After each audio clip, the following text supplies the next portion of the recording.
En 1892, Jean Beauchaton, menuisier du plateau de Gaveau, obtient l'autorisation de construire un escalier de bois avec support de fer pour permettre la visite des gorges du Pont du Diable. Dès l'été 1893, les premiers visiteurs empruntent les escaliers creusés dans la roche. En 1908, après 15 longues années de travaux, les gorges sont classées par le ministère des Beaux-Arts pour leur valeur esthétique. Ces installations survivront à leurs créateurs, certaines jusqu'en 1950.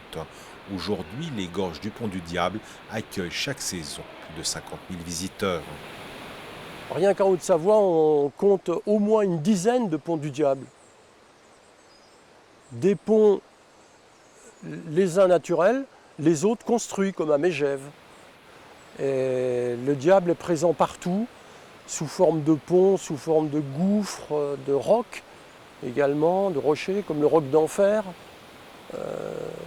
Il y a partout des traces de la mythologie afférente au diable, quoi. On a même eu un désenvoûteur qui nous demandait l'autorisation de désenvoûter le lieu. On a refusé, parce que jusqu'à présent, on avait eu de très bons rapports avec le diable, donc on souhaitait que ça continue, quoi.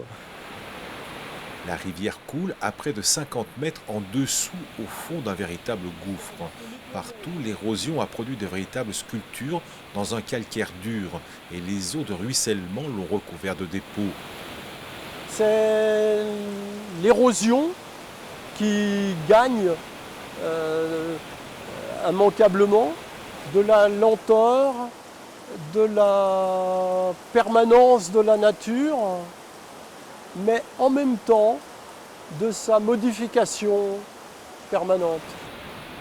Dans une grande barre calcaire, la Drance et l'érosion ont ainsi creusé de profondes gorges. Le pont du Diable, quant à lui, relie les deux barres rocheuses coincées entre les parois. Par jour de grand vent ou de débordement du torrent, le diable se fait entendre car la légende, le mystère et les croyances populaires sont tenaces dans les hautes vallées de montagne.